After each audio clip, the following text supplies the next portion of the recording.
born in Hlabisa on the fateful day of 15 December 1967. My parents, they decided to send me to a school called Sacred Heart College. At the time, it was the Marist Brothers. Amongst other things that they did was they defied the state, took black kids at a time when it was illegal to do so, and they were in defiance, actually, and they were breaking the law. Decided that because Wits would not have me, I didn't score enough points to get into Wits. And Rhodes accepted me. I did a BA and majored in philosophy and legal theory, and then I did an LLB. I interrupted my articles and went to do an LLM at the University of Notre Dame in the US and did a master's in human rights. I joined Standard Bank in structured finance. I was asked to go and run a division called Stanbic, which was Standard Bank's operations outside South Africa. Then was asked to run the retail bank, then ran SBSA, and then got asked to run the group. In all of that time, there are 4 principles that I think I learned, and they're actually best expressed in a wonderful book called Heroic Leadership. It's about the Jesuits. It's about how the Jesuits built that great organization, and it uses the principles of the Jesuits to analyze JP Morgan. The one is heroism. So heroic leadership means you've got to have a set of values and goals that are larger than yourself and aim at them, in essence. The inscription at the Oracle of Delphi says, know thyself, and nothing in excess. So you need to know who you are, what you stand for, what are your values, and spend a lot of time. And in fact, they suggest you do it every day. Just look at that list of things that you stand for and are aiming at, and check how far you are in your goals. The third one is love. Love not in the namby-pamby sense, but love in the sincere reverence and respect for others. And then the fourth one is indifference, and they express it with a wonderful little phrase which says you got to live with your foot raised, with impatience, always wanting to move forward, trying to do something new.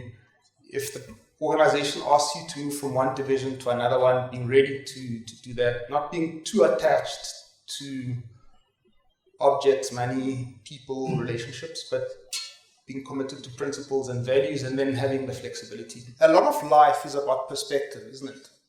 So I can say I'm an outsider as a young black guy, predominantly white executive. But someone else is an African woman in that context. Someone else is an Indian woman. Someone else is gay. Someone else is Muslim in a predominantly Christian environment.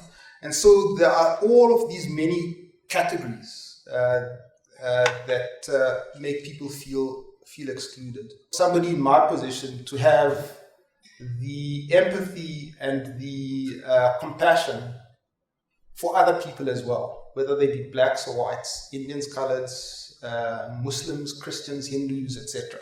And try and get to the bottom of the content of a person's exclusion. My advice is please make sure you have a rough idea of who you are and what you stand for, and try and stick to it. South Africa is going through a period during which it's growing. This year, it's projected to grow at below 0.5%. The consequences of it growing below 0.5% are dire in the long term, because population growth is 2%. Unless the gap closes, and unless the country grows at significantly faster than the 1.5%, which is where the cap currently is, unless we grow faster than that, we are going to have problems. We're going to have social dislocation. State-owned enterprises have to meet the developmental mandate.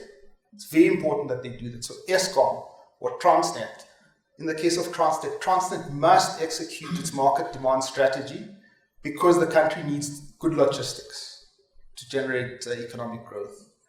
Eskom has to generate power and distribute that power at a cost acceptable to South Africans, because otherwise it has a negative impact on the country's debt to GDP ratio. I know that we as banks need to make a more aggressive contribution towards inclusion, because unless you have a bank account and are part of the financial system, you don't have an identity and you can't function as an economic agent. We need to find a solution to SMEs. We need to have a system where strikes, when people are exercising their right to freedom of association, freedom of expression, and the right for them to withhold their labor in our democratic system, to do so in a way that is orderly, is managed, and doesn't have material negative impacts on the economy. Should there be a state-owned bank? This is a big debate, and I've previously contributed to it. I think it's a thoroughly bad idea. There is very little history or very little directly relevant experience elsewhere in the world where such state-owned banks have succeeded without being a burden on the country and without being a burden on the fiscus. The patriot, I would argue, would say there are these things that need to be done. We need to, stick to fiscal rectitude, sort out state-owned enterprises, make a contribution to settlement of the labor disputes, accelerate the implementation of the laws and regulations that pertain to mining, the Minerals and Petroleum Resources Act, the Charter, etc. I mean, there's a number of things that need to be done and can be done. I mean, my sense of the kind of student protests, we all have our solutions. What is your solution? I do think that a lot of the rights that the students are asserting are legitimate. They're enshrined in the Constitution. They're exercising their right to freedom of expression, freedom of association, and they are challenging, as students have done from time immemorial, received wisdoms and the way things work. So that, I think, is the first principle. The second principle is I abhor violence and I abhor unfairness, and to the extent that the protests have become violent, and to the extent that other people's rights have been violated in the process, I would raise a voice of objection, in the sense that that's really not how the country's values ought to be exercised. So the issue is legitimate. The instrument, I think, is problematic. South Africa spends 0.72% of its GDP on higher education. If we spend more on education, something has to give. And South Africa has to have a conversation with itself about what its priorities are, and how it's going to allocate resources. I do think, however, as a banker, that the problem actually is not a funding problem. The problem is a policy problem about the nature of higher education in South Africa. One of the things we need to work through is, how do we deal with higher education given the type of economy that we've got? I think it is correct that students from poor families should not have to pay, but I also think it is true that, for example, my kids should not be subsidized, and I mean that sincerely. I would argue that income contingent loans, in a manner similar to that executed in Australia, all students are eligible to get a loan.